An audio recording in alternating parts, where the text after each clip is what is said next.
Hey guys, welcome back to the channel. In today's video, I'm going to show you how you can add Google Maps location to Instagram.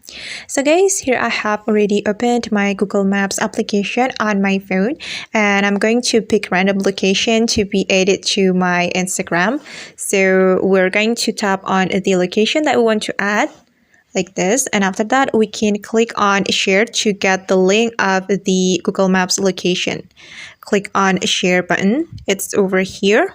Then you can simply tap on the copy to clipboard, this one. And after the link has been copied to clipboard, we're going to open our Instagram application. Tap on the Instagram application to open it. Okay, we can tap on our Instagram profile. It's over here.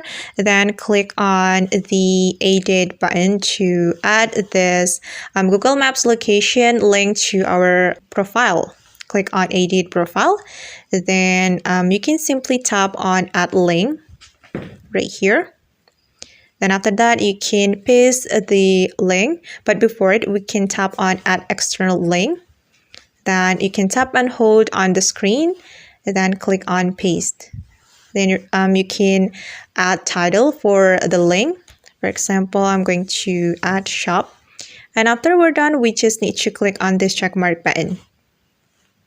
Okay, and wait for a moment, guys. Then we can go back to the preview section to check it and tap on this check mark button again. Okay, and now the link has been added to our Instagram profile. Alright guys, and that's how we can add Google Maps location to Instagram. I hope this tutorial will be helpful for you. Thank you so much for watching and see you on the next video.